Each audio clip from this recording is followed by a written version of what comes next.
2 Samuel chapter 4 tonight. 2 Samuel chapter 4.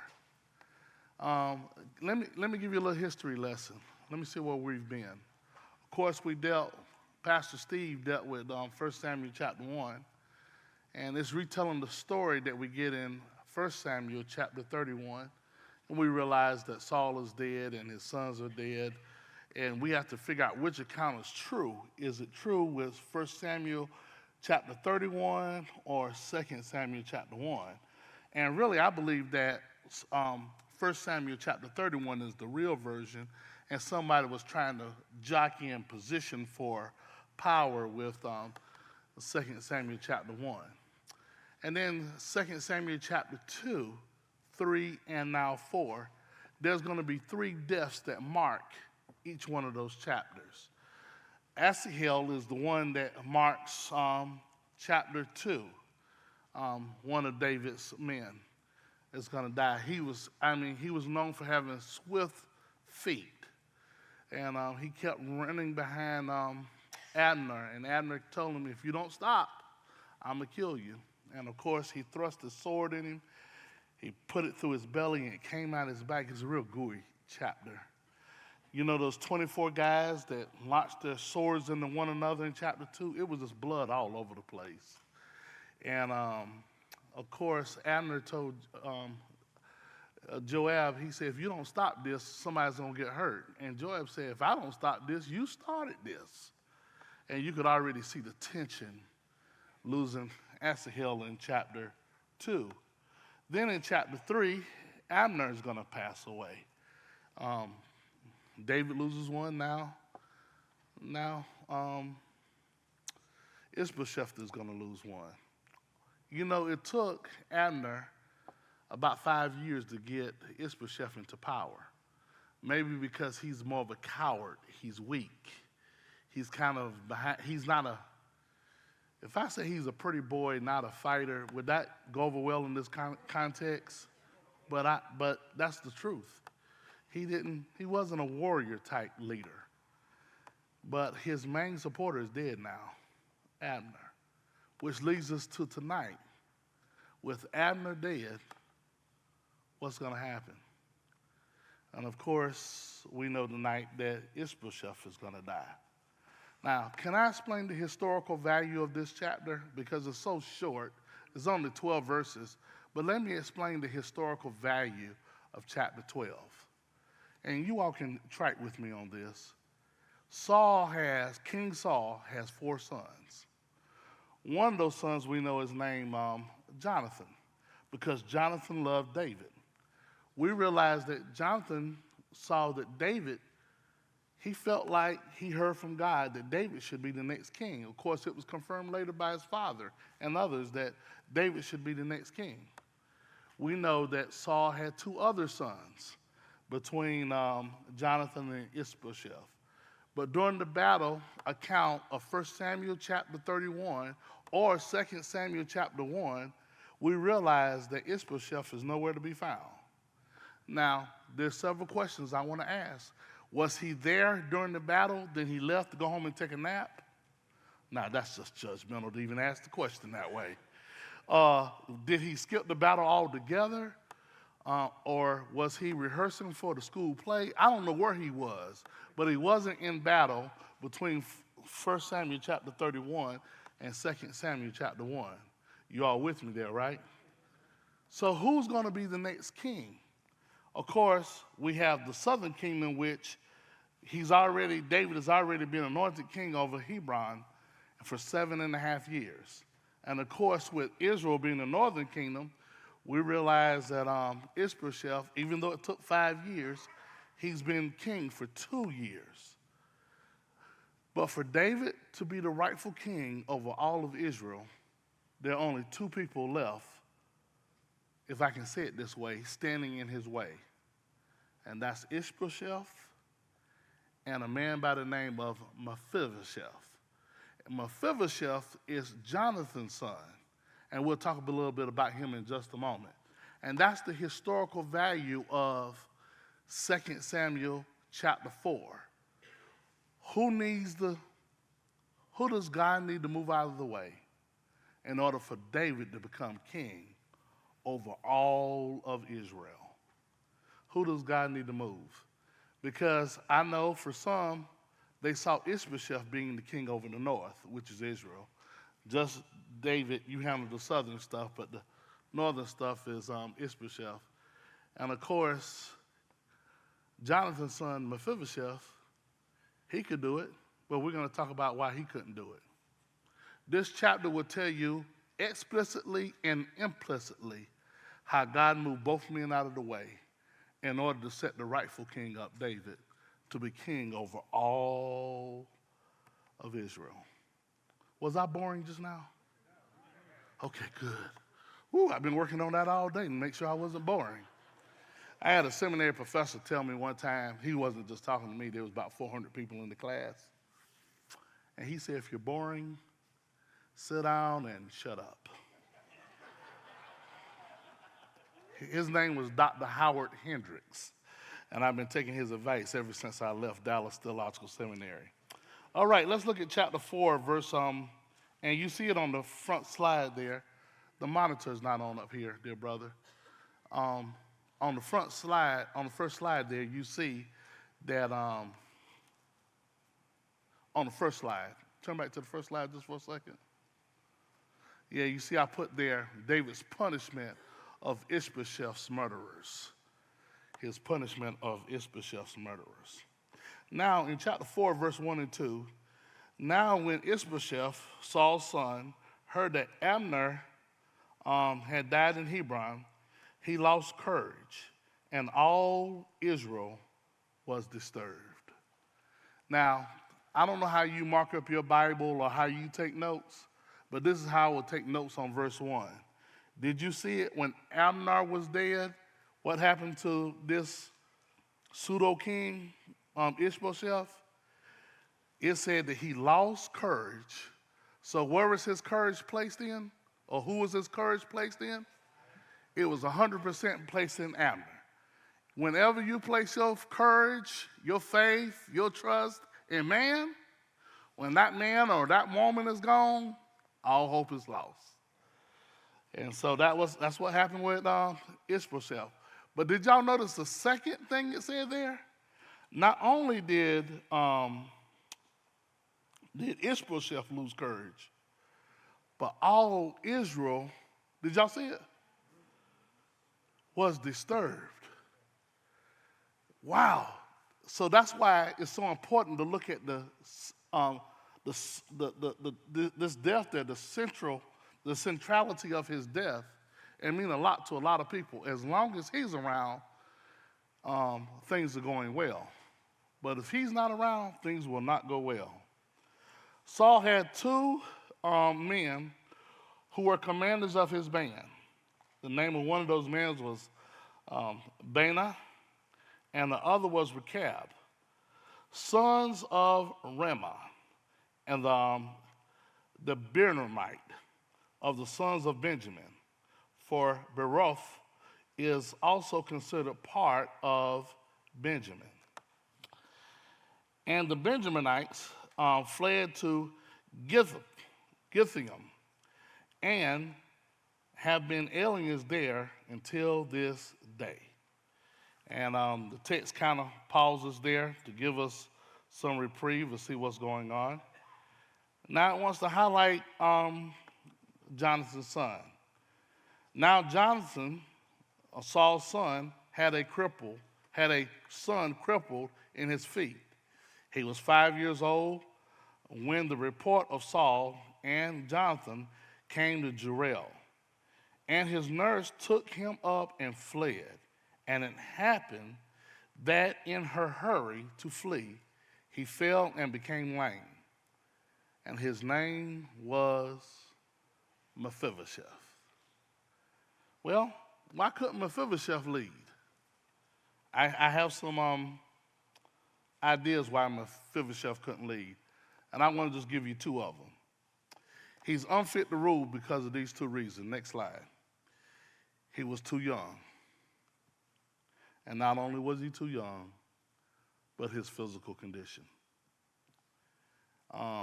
Both kept him from leading at such a young age. So, Mephibosheth is off the scene. Now, one commentator asked the question, why didn't God just kill Mephibosheth? Because I think he's going to serve another purpose in chapter 9. And when we get to that in just a few weeks, either Steve or myself will bring up why he was allowed to live, and then also the kindness that David would show him, because he's showing that kindness to Jonathan. So we'll bring that up. One commentary that I read, why couldn't he lead in a physical condition that he was in? There was nothing wrong with his words. Why couldn't he lead? Because Israel has only had 2 kings up to this point. They've had Saul, and now they've had Ish-Bosheth. They wanted someone that was strong, someone that was tall, someone that was a warrior type. And being that his physical condition was compromised, they didn't want a compromised leader, someone leading them into battle. They wanted somebody strong, somebody that was able to, to lead them well into battle. Somebody like Steve, as strong as he is, could lead us well into battle. Right, Steve? He ain't touching that. You're a wise man, brother. Now they're putting your age out there, Steve. I just want to remind you there's some reasons why you can't lead. I thought about tonight opening up with how many Republican candidates do we have running for the White House right now for the presidential race. But I didn't want y'all to hear me preach politics in the pulpit, because that's not what I'm doing. I'm just saying we like good-looking candidates. We like strong candidates. Candidates that can speak strong, people that can look good. Amen? And that's what was definitely going on during Israel's day as well. So that's the reason why I want to give for Mephibosheth not running. Now the story picks up in verse 5, and it takes us to another part of the story. So the sons of Rimmon, the Benjaminite, Rechab and Baanah, departed and came to the house of Ish-Bosheth in the heat of the day, while he was taking his midday rest. Oh, by the way, anytime you see a vav consecutive in the Hebrew, point out that they came in the heat of the day, you can almost hear the music in the background. Can y'all hear the music in the background? Dun, dun, dun, dun. In other words, there's some drama. That was from Jaws, wasn't it? But anyway, there's some drama. That was the best I could do on the spot. Leave me alone. But there's mystery, there's suspense. We know something is getting ready to go down. Have you ever been watching a movie and you can tell somebody's about to get murdered? That's the music you should be hearing now with the way that verse is written. They came to the middle of the house as if to get wheat. And of course, there was an attendant there. Some translations said the attendant was asleep as well. And they struck him in the belly. And Rechab and Baanah, his brother, escaped. Now, verse 7.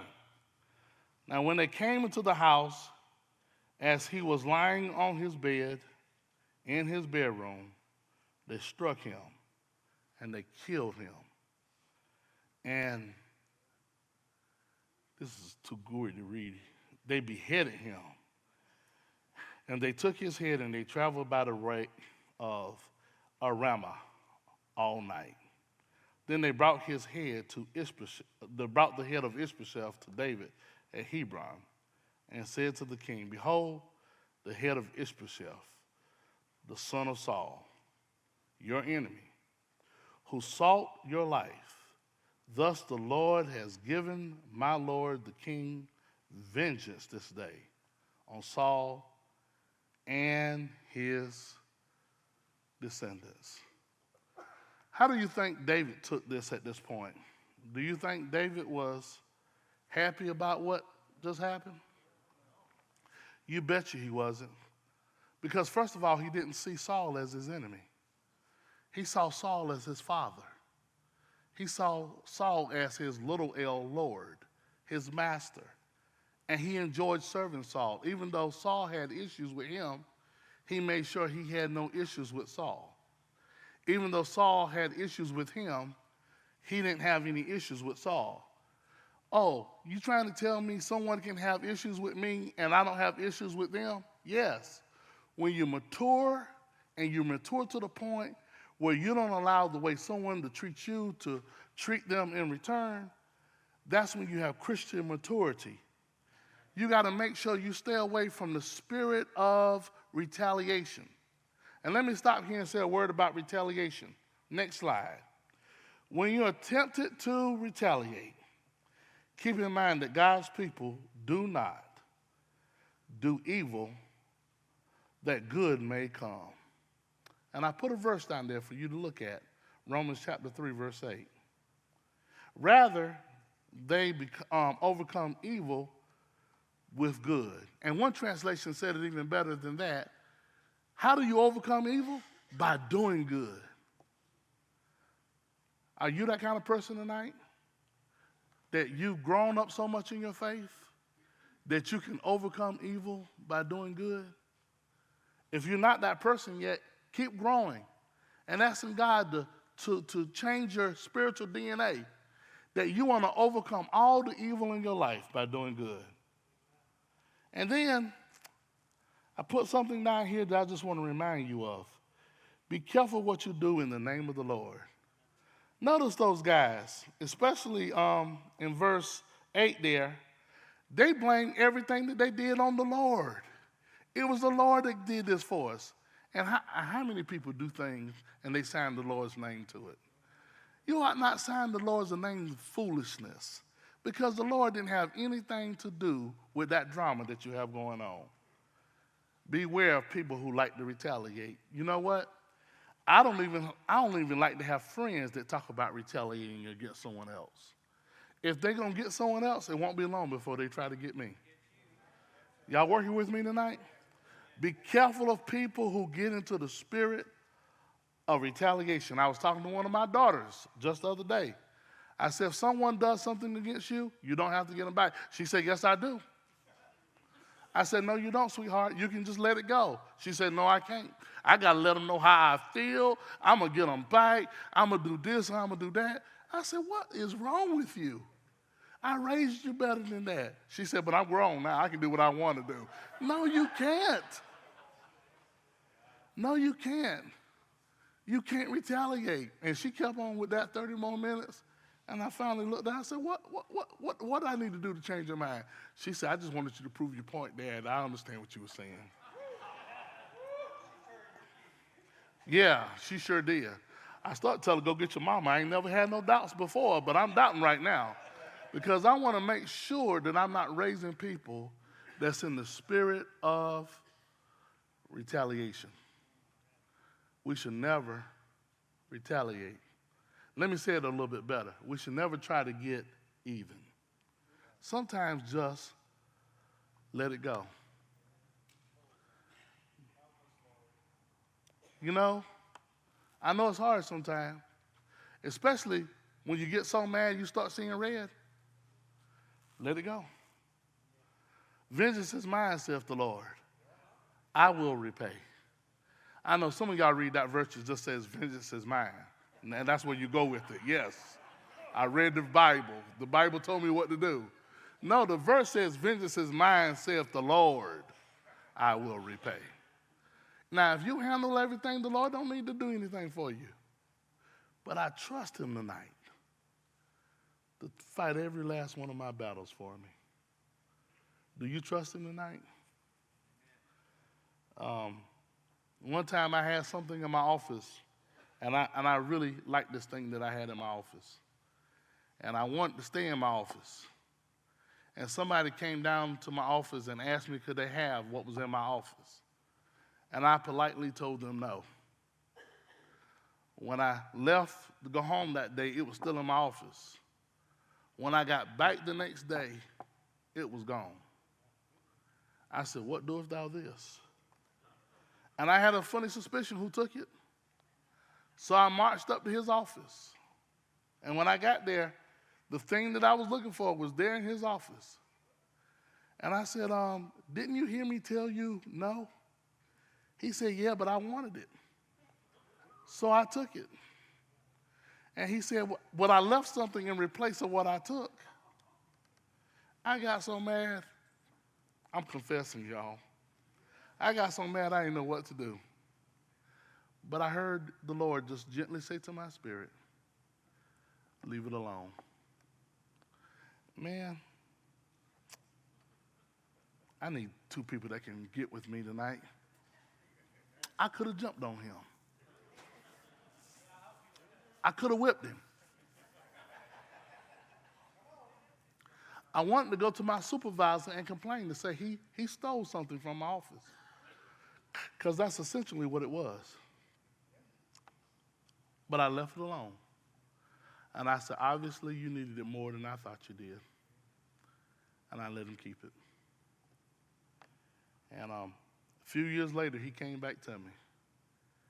And he was getting ready to leave the university. He said, I have so much respect for you. I said, why?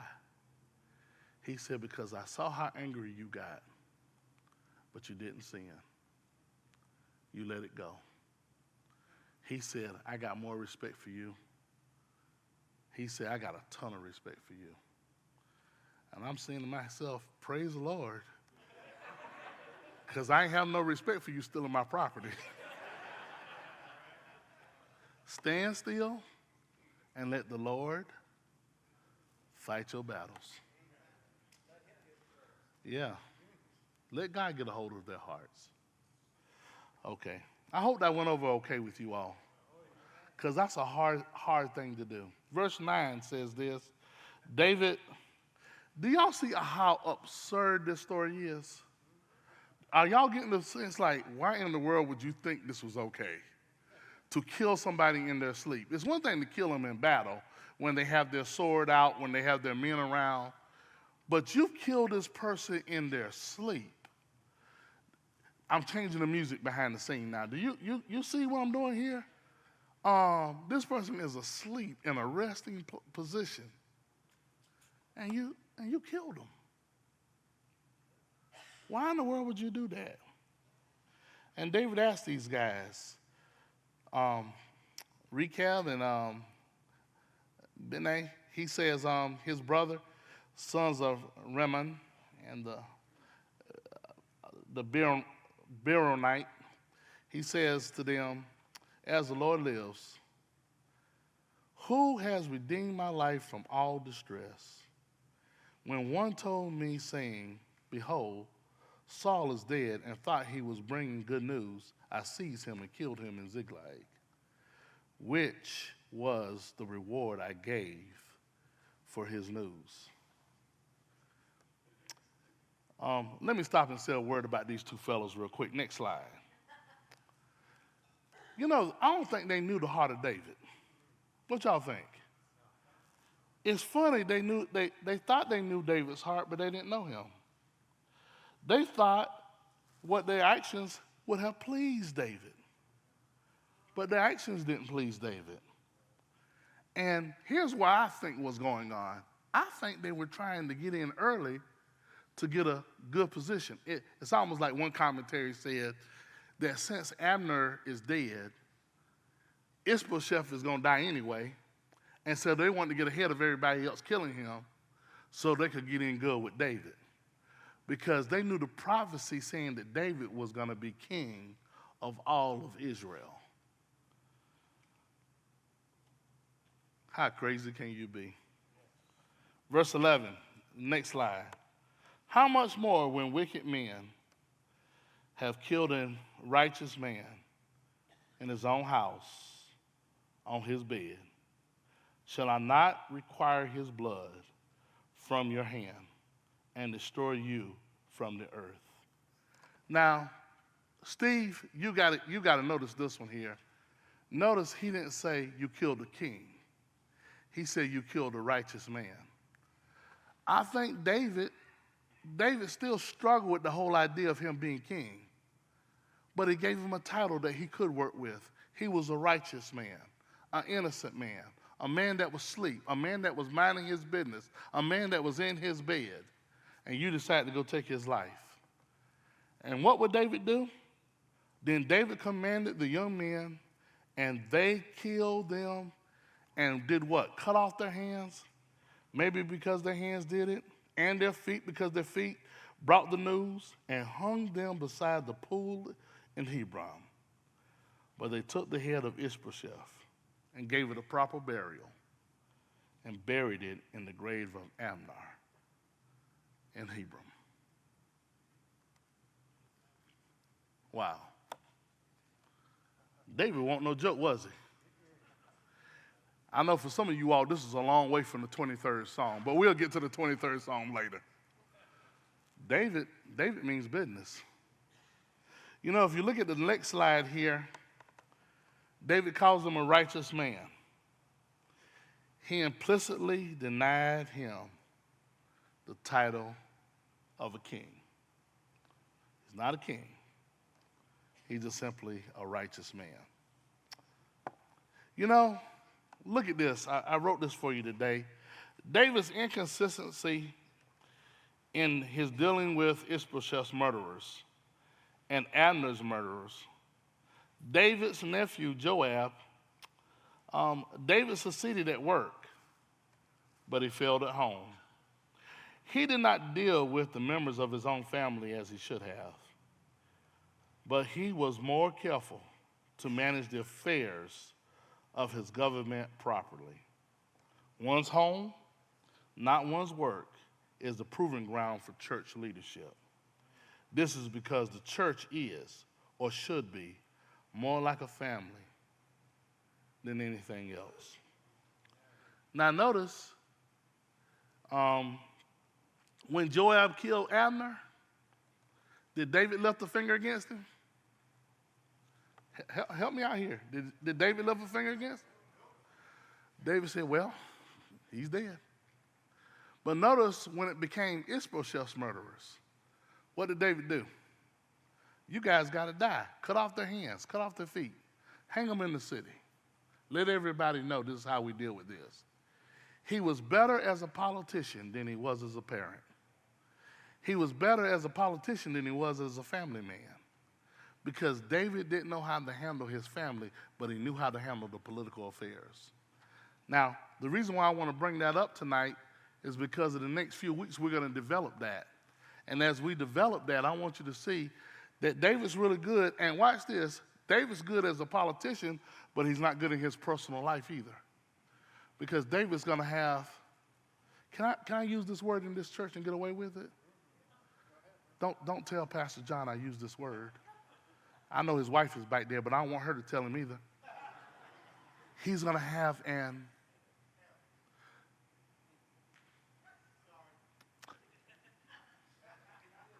have a situation in a few weeks, an affair. You see, David, he's good as a king, he's good as a politician, but he's not good in his own personal affairs. You know, we're done with chapter 4 because these fellows are dead now, hanging in the middle of the street in Hebron. But can I just take a moment and look at 1 Timothy chapter 3, verse 1 through 7, and let's see what leadership should look like. It says, it is a trustworthy statement if a man aspires to the office of overseer. It is a fine work he desires to do. An overseer then must be above reproach, the husband of one wife. He must be temperate, prudent, respectable, hospitable, able to teach, not addicted to wine or pernicious, but gentle, peaceable, free from the love of money. He must be one who manages his own household well, keeping his children under control with all dignity. Y'all see why I got into it with my daughter? See, you're going to throw me off if I can't keep you under control. He's got to be able to manage his own household well. He's got to be respectable. He's got to be able to teach, not addicted to wine. You know, I started to use an illustration. What if I came in here drunk one night? How would that go over? Oh, brother, don't just throw me away. That wasn't the answer I was looking for. You might not be invited back. I would be against him.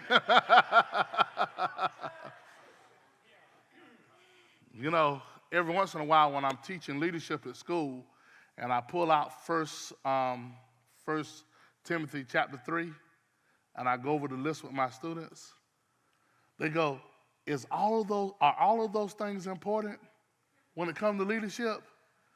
I said, well, let me answer this way. Which one do you want me to take off the table? And they go, let me see, which one can I get rid of? No, I don't think you can get rid of any of it. And notice how wise I am tonight. I ain't going to dive into any controversy tonight. I'm going to just give you the checklist tonight, put it up here.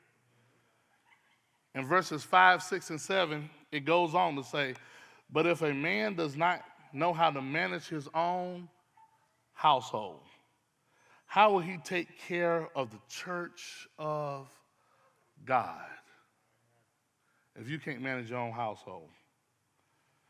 And verse 6, and not a new convert.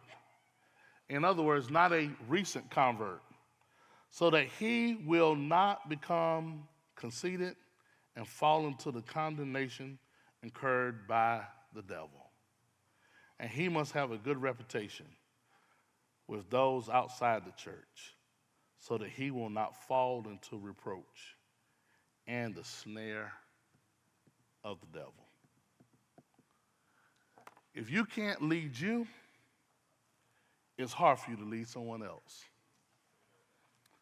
I'm going to say that again. That sounds pretty good. I'm going to rewind that and say it again. If you can't be the CEO of your life, it's going to be hard for you to be the CEO of anybody else's life.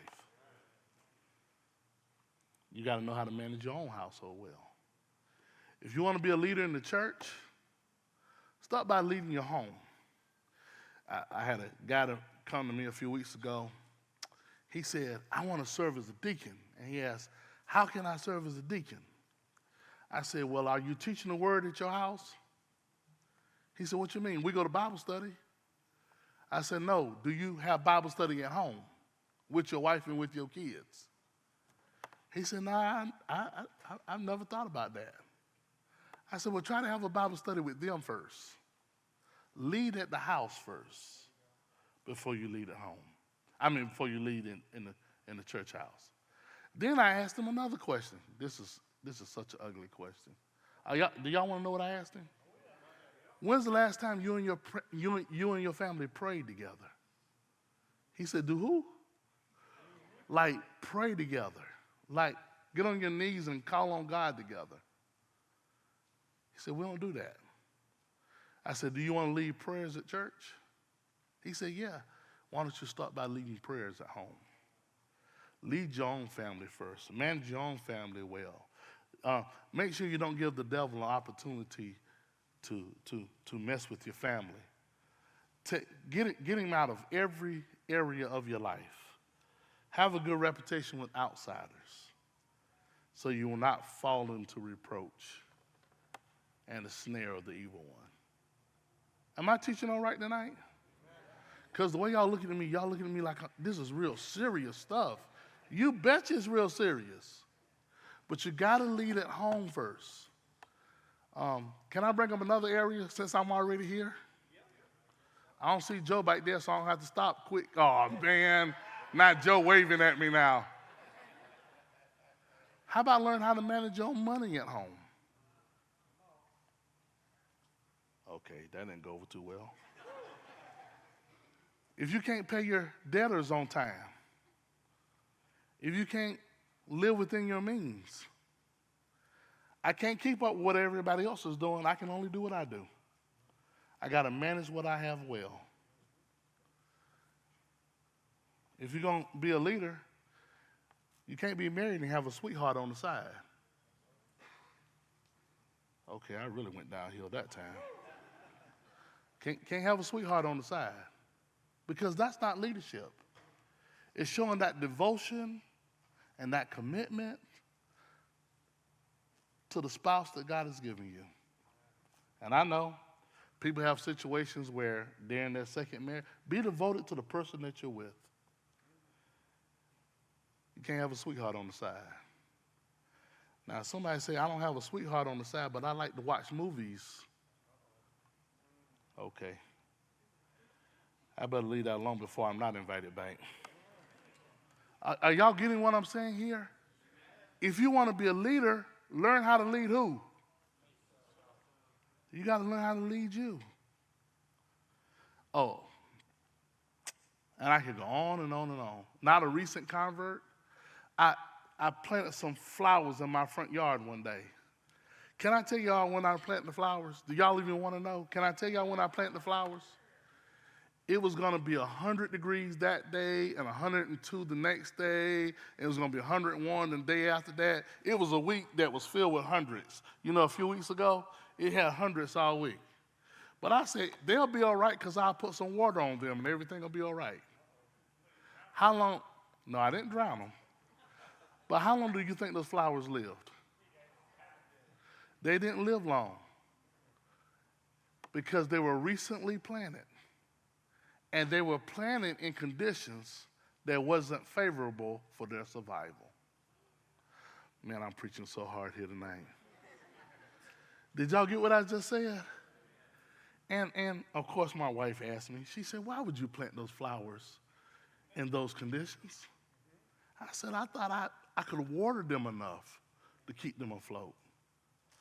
Some leaders that are put in leadership too quickly hadn't seen every season of the year yet. And when you haven't seen every season, you're not ready for what could come. Man, I'm going to check that one out too. That was good right there. I'm about to close, but 1 Timothy chapter 5 says something to me. And let me just remind us of what 1 Timothy chapter 5 says about leadership. Do not sharply rebuke an older man, but rather appeal to him as a father, to the younger men as brothers. You know, I love to tease my brother Steve, but you know what? I see him as an elder. I have so much respect for him. Y'all understand? Now, I don't mind laughing with him, but when he calls me and he has something to tell me, I respect him as my elder. I respect Pastor Hoppy as my elder. I respect these guys. I respect Joe. Until he start waving his hand back there, it's like time for me to wrap up. Sorry, Joe, I had to say that last part there. I just, don't wave your hand like that. Do not sharply rebuke an older man. I think our society needs to learn this lesson again. Because we've gotten to the point we'll talk to anybody, any kind of way. And that's not good. We need to put some respect back in our voice again. And then verse 2, I thought I'd put something in for the, can I say something for the ladies? The older women as mothers. We need to know how to talk to our mothers in our church. And the younger women as sisters in all purity.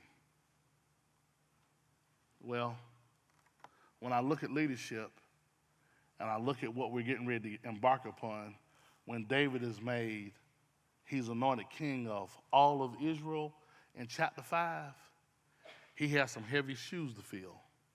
Now, I started to go back to Deuteronomy chapter 17 tonight to close because I said there's 3 things you need to stay away from if you're going to be a king. You need to stay away from the gold, you need to stay away from the glory, and you need to stay away from the gals. That didn't go so well. But we all know that David already has a problem because David already has 2 wives that we know of. And by the time we get to the end of chapter 5, we're going to say, David, you're missing the leadership lessons that's been taught in Deuteronomy chapter 17. We're going to say, David, you're missing the leadership lessons that God started off with saying, the husband of one wife. You're missing that leadership lesson that said a man should leave his father and mother and cleave to his wife. David, you're missing these leadership lessons because in the future, we're going to see 1 Timothy chapter 3, verses 1 through 13. Don't miss these leadership spots, David.